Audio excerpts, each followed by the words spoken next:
স্বাগত। আজকের আলোচনা বেশ গভীর একটা বিষয়। আমাদের হাতে কিছু ডায়াগ্রাম এসেছে, আর বাইবেলের কিছু অংশের ব্যাখ্যা, নোটসও আছে। হুম। এগুলো সৃষ্টি, বিচার, পরিত্রাণ এইসব নিয়ে বেশ বিস্তৃত একটা ছবি তুলে ধরে। ঠিক। বিশেষ করে আমরা দেখব এই উৎসগুলো কিভাবে 7টা সিলমোহর, 7টা তুরি আর 7টা দণ্ডপাত্র বা মহামারী এগুলোকে কিভাবে একটার সাথে আরেকটা জুড়ে ব্যাখ্যা করেছে সেটাই বোঝার চেষ্টা করব আজ। একদম। এই উৎসগুলোর মূল লক্ষ্যই হল বাইবেলের প্রকাশিত বাক্য আর অন্যান্য শাস্ত্রের, বিশেষ করে শেষ সময়ের ঘটনাগুলোকে, এই যেমন ধরুন প্রায়শ্চিত্ত দিবস, মহাক্লেশ বা প্রথম পুনরুত্থান, ঈশ্বরের বিচার, এগুলোকে একটা কাঠামোর মধ্যে দেখানো। একটা স্ট্রাকচার দেওয়া, তাই তো? একটা স্ট্রাকচার। এই ডায়াগ্রাম আর নোটসগুলো ঘটনাগুলোর একটা ক্রম, আর সেগুলোর মানে কি তার তাৎপর্যটা তুলে ধরার চেষ্টা করেছে। আমাদের আজকের কাজ হল উৎসগুলোতে যেভাবে বিষয়গুলো বলা হয়েছে তার একটা পরিষ্কার ধারণা দেওয়া। বেশ, তাহলে আর দেরি কেন? চলুন শুরু করা যাক এই বিশ্লেষণ। প্রথমেই দেখি এই উৎসগুলোতে ঘটনাপ্রবাহের কাঠামোটা, বিন্যাসটা ঠিক কেমন দেখানো হয়েছে।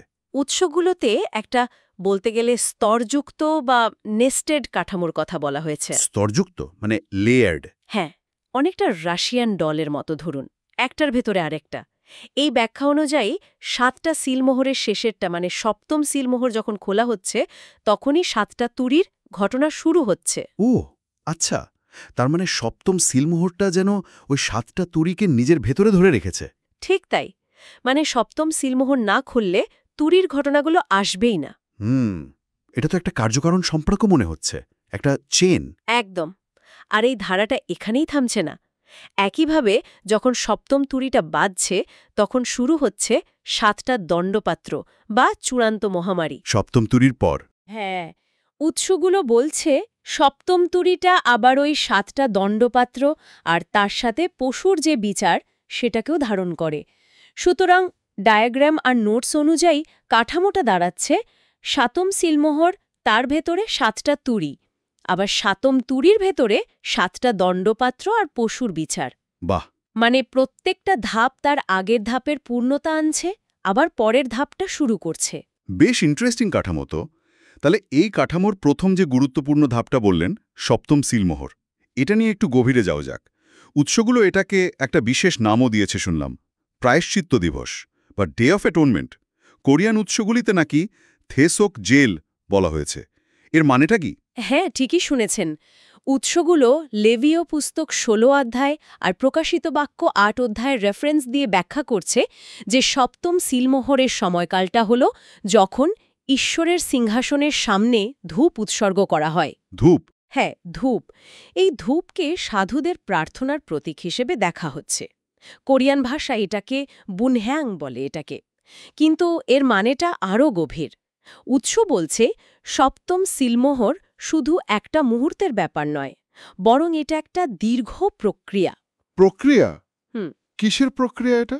এটা আসলে 3টে বিষয়ের একটা মিলিত প্রক্রিয়া। প্রথমত, এই সৃষ্টি জগৎ থেকে পাপ আর তার প্রভাব পুরোপুরি দূর করা। উৎস এটাকে বলছে ফিজোগে সোকচো, সৃষ্টির প্রায়শ্চিত্ত। সৃষ্টি জগতের প্রায়শ্চিত্ত। হ্যাঁ। দ্বিতীয়ত, শুধু পাপ দূর করা নয়, ভবিষ্যতে যাতে পাপ করার সম্ভাবনাটাই না থাকে সেটাকে নির্মূল করা। ভমঝ গানুংসং সো মিয়োল, পাপ করার পসিবিলিটি শেষ হয়ে যাওয়া। একদম। আর তৃতীয়ত, এই পুরো প্রক্রিয়ার মাধ্যমেই ঈশ্বরের চূড়ান্ত বিচারটা সম্পন্ন হচ্ছে। পাপ করার সম্ভাবনা নির্মূল হওয়া, এটা তো খুবই মৌলিক একটা পরিবর্তনের কথা বলছে। এর মানে কি দাঁড়ায় যে স্বাধীন ইচ্ছার আর দরকার নেই, বা সেটা শেষ হয়ে যাচ্ছে? না না, এখানেই তো বিষয়টা আরও গভীর। উৎসগুলো বলছে এটা আসলে স্বাধীন ইচ্ছার শেষ নয়, বরং সেটাকে নিখুঁত বা পূর্ণতা দেওয়া। কোরিয়ান ভাষায় বলছে ফিজো মুলদিরে জাইউজিরিল ওয়ানসং হাসিনুন গোয়াজং, স্বাধীন ইচ্ছার পূর্ণতা। হ্যাঁ, এমন একটা অবস্থায় পৌঁছানো যেখানে সৃষ্টি, বিশেষ করে মানুষ আর ফেরেশতারা, তাদের স্বাধীন ইচ্ছা থাকা সত্ত্বেও আর পাপ করবে না, কারণ তারা ঈশ্বরের ভালোবাসা আর ন্যায় বিচারকে পুরোপুরি উপলব্ধি করবে আর স্বেচ্ছায় তার পথে চলবে। সপ্তম সিলমোহরটা এই পুরো রূপান্তরের সময়কালটাকেই নির্দেশ করছে। বোঝা গেল। তার সপ্তম শিলমোহর একটা বিরাট পরিবর্তনের দরজা খুলে দিচ্ছে। আচ্ছা, এরপরে আসছে 7টা তুরির পালা। উৎসগুলোতে শুনলাম পঞ্চম আর ষষ্ঠ তুরিকে বিশেষভাবে দুর্গতি বা ওজ বলা হয়েছে, কোরিয়ান ভাষায় হা। কেন এই দুটোকে একটু ভয়ঙ্কর বলা হচ্ছে? প্রকাশিত বাক্য 9 অধ্যায় অনুযায়ী পঞ্চম তুরি যখন বাজে তখন স্বর্গ থেকে একজন পতিত তারকা, উৎস অনুসারে যাকে শয়তান বা লুসিফার ধরা হয়, তাকে অতল গব্বরের চাবি দেওয়া হয়। অতল গব্বর মানে অ্যাবিস। হ্যাঁ, অ্যাবিস। সে সেই গহ্বরের দরজা খুলে দেয়, আর সেখান থেকে পঙ্গপালের মতো দেখতে এক ভয়ঙ্কর ধ্বংসাত্মক শক্তি বেরিয়ে আসে। এরা মানুষকে কষ্ট দেয় কিন্তু মেরে ফেলে না। কষ্ট দেয় কিন্তু মারে না। অদ্ভুত তো। হ্যাঁ, আর উৎসটা প্রকাশিত বাক্য 17:8 পদের সাথে লিঙ্ক করে বলছে যে পশু আগে ছিল, এখন নেই, কিন্তু ভবিষ্যতে আবার আসবে, সেও এই অতল গহ্বর থেকেই উঠে আসবে। এই পুরো ঘটনা প্রবাহকে প্রথম দুর্গতি বা ফার্স্ট ওো বলা হয়েছে। তার মানে পঞ্চম তুরির এই দুর্গতিটা মূলত একটা আধ্যাত্মিক বা বলা যায় অতিপ্রাকৃত উৎসের যন্ত্রণা। আর ষষ্ঠ তুরি? সেটাও কি এরকম? ষষ্ঠ তুরিটা আরও ভয়ঙ্কর। এই সময়ে ইউফ্রেটিস বা ফরাত নদীর তীরে বাঁধা 4 জন স্বর্গদূতকে মুক্ত করা হয়। ইউব্রাডে ছাড় ছনসা। 4 জন স্বর্গদূত বাঁধা ছিল? হ্যাঁ, উৎস অনুসারে তাই। আর এদের ছেড়ে দেওয়ার পরে পৃথিবীতে পশুর শাসন, মানে টিরেনি অফ দ্য বিস্ট, জিমসং তংচি, সেটা পুরোদমে শুরু হয়। আর ঈশ্বরের অনুগত যারা, সেই সাধুদের উপর নেমে আসে মহাক্লেশ বা গ্রেট ট্রিবিউলেশন, সংদ দেহ আনলান। ওহ!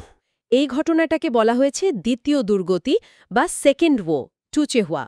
উৎসটা দানিয়েল 7:2 পদের কথা উল্লেখ করে ব্যাখ্যা করছে যে এই পশুদের মতো শক্তিগুলোকে এতদিন ধরে আটকে রাখা হয়েছিল জিমসেং জজি, কিন্তু ষষ্ঠ তুরি বাজার সাথে সাথেই সেই বাঁধন খুলে যায় আর পৃথিবীতে ব্যাপক ধ্বংস আর কষ্ট নেমে আসে। বোঝা যাচ্ছে পরিস্থিতি ক্রমশই ক্লাইম্যাক্সের দিকে এগোচ্ছে। আচ্ছা, এই যে সপ্তম শিলমোহর আর তার ভেতরে থাকা এই ভয়ানক তুরি আর দণ্ডপাত্র, এই সব শুরু হওয়ার আগেও তো নিশ্চয়ই কিছু গুরুত্বপূর্ণ ঘটনা ঘটে। মানে ষষ্ঠ আর সপ্তম শিলমোহরের মাঝখানের সময়ে উৎসগুলো কি এরকম কোনো ঘটনার কথা বলেছে? হ্যাঁ, অবশ্যই। উৎসগুলো এই চূড়ান্ত পর্যায়ে ঠিক আগে বেশ কয়েকটা গুরুত্বপূর্ণ ঘটনার কথা উল্লেখ করেছে। এগুলো একটা নির্দিষ্ট ক্রমে ঘটে বলেও ব্যাখ্যা করা হয়েছে। যেমন? যেমন ধরুন, পঞ্চম শিলমোহরের সময় আমরা দেখি বেদির নিচে সেই আত্মাদের যারা ঈশ্বরের কথার জন্য শহীদ হয়েছিলেন। উৎসগুলো এটাকে একটা বড় আকারের শহীদত্ব বা দেরিয়াং সুঙ্গিও হিসেবে দেখছে। ম্যাস মার্টারডাম। হ্যাঁ, অনেকটা তাই। এরপরেই একটা অত্যন্ত গুরুত্বপূর্ণ ঘটনা ঘটে, শয়তান আর তার সঙ্গীদের স্বর্গ থেকে পৃথিবীতে ছুঁড়ে ফেলা হয়, সাতান ছুরাক। এটা প্রকাশিত বাক্য 12.7 পদে আছে। উৎসটা এই ঘটনাকে ষষ্ঠ শিলমোহরের ঠিক আগে বা প্রায় একই সময়ে রাখছে। শয়তান পৃথিবীতে নিক্ষিপ্ত হওয়া মানে তো পৃথিবীতে আরও গণ্ডগোল বাড়বে, তাই না? তারপর? তারপর কি হয়? তারপর ঈশ্বর তার বিশেষ কিছু লোককে, সংখ্যায় 1,44,000, তাদের কপালে শিলমোহর দিয়ে চিহ্নিত করেন, ইনচেম। 1,40,000? হ্যাঁ, এই শিলমোহরটা আসন্ন মহাক্লেশের সময় তাদের সুরক্ষা দেবে। এরপর আসে শেষ বর্ষণ বা পবিত্র আত্মার বিশেষ অভিষেক, নুজুনবি সংনিয়ং। এটা সাধুদের শেষ সাক্ষ্য দেওয়ার জন্য শক্তি জোগাড়। আচ্ছা। এই সময়েই ভাববাদী জিহিস্কেলের মতো ঈশ্বরের দেওয়া একটা ছোট বই বা পুস্তক গ্রহণ করার আর সেটাকে আত্মস্থ করার ঘটনা ঘটে। এটা সম্ভবত ঈশ্বরের শেষ সময়ের পরিকল্পনা বোঝার প্রতীক। ছোট বই? হ্যাঁ। এরপর দুজন বিশেষ সাক্ষীর আবির্ভাব হয়, তু জুং ইন। প্রকাশিত বাক্য 11:2-6 অনুযায়ী তারা 1260 দিন ধরে ভাববাণী বলবে, অলৌকিক কাজ করবে। দুজন সাক্ষী। এবং সবশেষে প্রকাশিত বাক্য 12:13-4 অনুযায়ী ঈশ্বরের অনুসারীদের একটা অংশকে একটা নিরাপদ জায়গায় ইয়েবিছো সরিয়ে নেওয়া হয়, শয়তানের ক্রোধ থেকে বাঁচানোর জন্য। এই সব ঘটনাগুলো যেন ফাইনাল অ্যাক্টের, মানে মহাক্লেশ আর ঈশ্বরের হস্তক্ষেপের জন্য স্টেজ তৈরি করে আর কি। এই বলেছিলেন এটা 7টা দণ্ডপাত্রকে নিজের ভেতরে ধারণ করে। সপ্তম তুরীর শব্দকে এই উৎসগুলো একটা বিশাল পরিবর্তনের শুরু হিসেবে দেখাচ্ছে। ঠিক কি সেই পরিবর্তন? সপ্তম তুরি বাজানোটাকে উৎসগুলো একটা টার্নিং পয়েন্ট হিসেবে দেখছে। এর সাথে সাথেই উৎস অনুসারে প্রথম পুনরুত্থান ঘটে। প্রথম পুনরুত্থান? হ্যাঁ, এটা হলো সেই পুনরুত্থান যেখানে খ্রিস্টের অনুসারী যারা মারা গিয়েছিলেন তারা মহিমাময় দেহে জীবন ফিরে পান।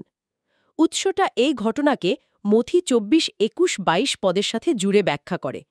ওখানে বলা হয়েছে না যে সেই মহাক্লেশের দিনগুলো কমানো হবে? হ্যাঁ হ্যাঁ, মনে পড়ছে। তাদের মতে এই প্রথম পুনরুত্থানই হল সেই ঘটনা যা মহাক্লেশের সময়কালকে ছোট করে আনে। দে হোয়ানলান কিগান কিয়ঙ্গাম, নির্বাচিতদের রক্ষা করার জন্য। তার মানে সপ্তম তুরীর একদিকে যেমন ফাইনাল জাজমেন্ট শুরু করছে, তেমনি অন্যদিকে বিশ্বস্তদের জন্য মুক্তির পথও খুলে দিচ্ছে। আর এরপরেই কি ওই 17 দণ্ডপাত্র নেমে আসে? একদম। সপ্তম তরীর ঘোষণার নিচেই শুরু হয় ঈশ্বরের ক্রোধের 7টা দণ্ডপাত্র বা চূড়ান্ত মহামারী। 7 জিয়াং 7 দেজব, ছিল জিয়াং ছিল দেজব। প্রকাশিত বাক্য 15.8 পদে এর ইঙ্গিত আছে। এই দণ্ডপাত্রগুলো পৃথিবীতে পাপাচারী সিস্টেমের ওপর ঈশ্বরের শেষ বিচার নিয়ে আসে। একই সাথে? হ্যাঁ, একই সময় পশুর বিচারও জিমসিং শিম্পান শুরু হয়। আর মজার ব্যাপার হলো এই ভয়ঙ্কর ঘটনাগুলো যখন পৃথিবীতে ঘটছে তখন কিন্তু স্বর্গীয় উপাসনা স্থানে প্রায়শ্চিত্তের কাজ চলছে। হোয়েমাকশিলজে সংজন সোকজুয়ে। স্বর্গে প্রায়শ্চিত্তের কাজ পৃথিবী যখন ধ্বংস হচ্ছে তখন? হ্যাঁ, উৎসগুলোর লেভীয় পুস্তক 16.17 আর প্রকাশিত বাক্য 15.8 উল্লেখ করে বলছে এই পবিত্র প্রায়শ্চিত্তের কাজ শেষ না হওয়া পর্যন্ত স্বর্গীয় মন্দিরে কেউ ঢুকতে পারে না, যা এই কাজের অংশনান গুরুত্বটা বোঝায়। প্রায়শ্চিত্ত, হ্যাঁ। সুকচে, হুম। এই ধারণাটা বারবার আসছে। উৎসগুলো বলছে এটা শুধু অতীতের পাপ মুছে ফেলা নয়, তার চেয়েও বেশি কিছু। এই বিষয়টা যদি আরেকটু খুলে বলেন। নিশ্চয়ই। এই উৎসগুলোর ব্যাখ্যা অনুযায়ী প্রায়শ্চিত্তের এই ফাইনাল প্রক্রিয়াটা শুধু মানুষের পাপ ঢাকার বা মোছার জন্য নয়। লেভীয় 16 অধ্যায়ের প্রাচীন প্রায়শ্চিত্ত দিবসের যে রিচুয়াল ছিল তার প্রতীকী অর্থ ধরে উৎসগুলো বলছে যে এই প্রক্রিয়ায় স্বর্গীয় উপাসনা স্থান বা আসল মন্দির যেমন শুদ্ধ হয়, হ্যাঁ, হ্যাঁ। ভেমাকশিল চেশাং শোকচে। হ্যাঁ, তেমনি পাতাল বা বেদি উৎস, যাকে প্রতীকীভাবে হাদেস বা মৃতদের জগৎ বলছে, পঞ্জেদান হাদেস শোকছে, সেটাও শুদ্ধ হয়। পাতালও শুদ্ধ হয়। হ্যাঁ। মানে পাপের প্রভাব থেকে পুরো সৃষ্টিকে মুক্ত করা। কিন্তু এর মূল লক্ষ্যটা আরও অনেক গভীর, আরও বেশি তাৎপর্যপূর্ণ। সেই মূল লক্ষ্যটা কি? উৎসটা খুব জোর দিয়ে বলছে এই সব কিছুর চূড়ান্ত লক্ষ্য হল স্বর্গদূত আর সাধুদের, যারা পুনরুত্থানের পর স্বর্গদূতদের মতো হন, স্বাধীন ইচ্ছাকে নিখুঁত করা। ছানসাদের জায়ু এজি ওয়ানসং। কিন্তু সেটা কিভাবে সম্ভব? স্বাধীন ইচ্ছাকে নিখুঁত করা মানে? উৎসগুলো যখন 15-13 পদের কথা বলছে, বন্ধুর নিমিত্ত আপন প্রাণ দেয়া ইহা অপেক্ষা আর অধিক প্রেম কাহারও নাই। মানে যখন সাধুরা চরম অত্যাচার আর মৃত্যুর মুখে দাঁড়িয়েও ঈশ্বরের প্রতি বিশ্বস্ত থাকে, তার প্রেমের জন্য জীবন দেয়, তখন তারা প্রমাণ করে যে ঈশ্বরের আজ্ঞা পালন করা সম্ভব, আর তার প্রেম আর ন্যায় বিচারই হল আসল সত্য। এই আত্মত্যাগের মাধ্যমে তারা তাদের স্বাধীন ইচ্ছাকে ঈশ্বরের ইচ্ছার সাথে পুরোপুরি এক করে ফেলে। উৎসটা ডায়াগ্রামের নিচের দিকের নোট বক্সে এই বিষয়টা স্পষ্ট করে লেখা আছে। তার মানে শহীদদের এই আত্মত্যাগ শুধু তাদের ব্যক্তিগত মুক্তির ব্যাপার নয়, বরং এটা একটা কসমিক প্রুফ তৈরি করে। আর তার আজ্ঞার যে যৌক্তিকতা, সেটা পুরো সৃষ্টির সামনে প্রমাণিত হয়। এর ফলে সৃষ্টির ভেতর থেকে ঈশ্বরের প্রতি অবিশ্বাস, সন্দেহ আর ভবিষ্যতে আবার পাপ করার সম্ভাবনা, সেটা চিরতরে দূর হয়ে যায়। পাপের সম্ভাবনাটাই শেষ। হ্যাঁ, উৎসগুলো আরও বলছে যে ঈশ্বর শহীদদের একটা নির্দিষ্ট সংখ্যা ঠিক করে রেখেছেন। যখন সেই সংখ্যাটা পূর্ণ হয়, ঠিক তখনই প্রথম পুনরুত্থান ঘটে। সুতরাং এই পুরো প্রক্রিয়াটাই হল স্বাধীন ইচ্ছার পূর্ণতা পাওয়া আর ঈশ্বরের প্ল্যানের চূড়ান্ত জয়। এইসব তথ্যের পর যদি আমরা ঘটনাগুলোর শেষ ক্রমটাকে সাজাতে চাই, তাহলে উৎস অনুসারে সেটা কেমন দাঁড়াবে? একদম সংক্ষেপে যদি বলেন। অবশ্যই। এই উৎসগুলোতে দেওয়া ডায়াগ্রাম আর ব্যাখ্যা অনুযায়ী ফাইনাল সিকোয়েন্সটা মোটামুটি এরকম: 1. সপ্তম সিলমোহর খোলা হল, যা প্রায়শ্চিত্ত দিবসের দীর্ঘ প্রক্রিয়ার শুরু। 2. এর অন্তর্গত 7তম তুরি বাজল। ঠিক। 3. সপ্তম তুরীর অধীনে প্রথম পুনরুত্থান ঘটল, বিশ্বস্ত মৃতরা জীবন পেল। আচ্ছা। 4. ঈশ্বরের ক্রোধের 7টা দণ্ডপাত্র পৃথিবীতে নেমে এলো। তারপর? 5. স্বর্গীয় উপাসনাস্থানে প্রায়শ্চিত্তের কাজ শেষ হল। ওকে। 6. এরপর খ্রিস্ট পৃথিবীতে পুরোপুরি এবং দৃশ্যমানভাবে এলেন। তাঙ্কাজি অসীম। তাঙ্কাজি অসীম। আচ্ছা, তার আগমন। 7. চূড়ান্ত বিচার শুরু হল। এর মধ্যে পশুর অ্যান্টিক্রাইস্ট আর তার অনুসারীদের বিচারও আছে, যেমন প্রকাশিত বাক্য 19:10 সাদা ঘোড়ায় আসীন যিনি বিচার করছেন। Final judgement. 8. পাতাল বা হাদেসের প্রায়শ্চিত্ত, বঞ্জেতান হাদেস সকচে সম্পন্ন হল, মৃত্যুর রাজ্যের ওপর ফাইনাল ভিক্টরি। আচ্ছা। 9. সবশেষে শয়তানকে বন্দী করা হল। উৎস এটাকে লেবীয় পুস্তকের আসাসেল ছাগলকে মরুভূমিতে পাঠানোর সাথে তুলনা করছে। আসাসেল গাঙ্গুম। আসাসেল গাঙ্গুম পাপ বহনকারীকে দূরে সরিয়ে দেওয়া। শৈতানের বন্ধন। 10. আর এই যুগের সমাপ্তি ঘটছে কুটিরবাস পর্ব পালনের মাধ্যমে, যা ঈশ্বরের সাথে তার প্রজাদের চূড়ান্ত সহবাস আর শান্তির প্রতীক। এই ক্রমটা উৎসগুলোর প্রথম ডায়াগ্রামের নিচে সামারি করা আছে। সত্যি এক অত্যন্ত জটিল, স্তরযুক্ত আর সুদূর প্রসারী চিত্র এই উৎসগুলো আমাদের সামনে আনল, যেখানে মহাজাগতিক বিচার, ব্যক্তিগত আর সমষ্টিগত প্রায়শ্চিত্ত আর সৃষ্টির স্বাধীন ইচ্ছার চূড়ান্ত পরিণতি, এই বিষয়গুলো খুব নিবিড়ভাবে একটার সাথে আরেকটা জুড়ে আছে। এই ব্যাখ্যা অনুযায়ী প্রত্যেকটা ঘটনা, প্রত্যেকটা প্রতীক যেন একটা বিশাল ঐশ্বরিক পরিকল্পনার অংশ। হ্যাঁ, এই আলোচনা থেকে একটা জিনিস পরিষ্কার হয় যে এই উৎসগুলো একটা অত্যন্ত সুনির্দিষ্ট ঐশ্বরিক পরিকল্পনা আর তার অবশ্যম্ভাবী পরিণতির দিকে ইঙ্গিত করছে।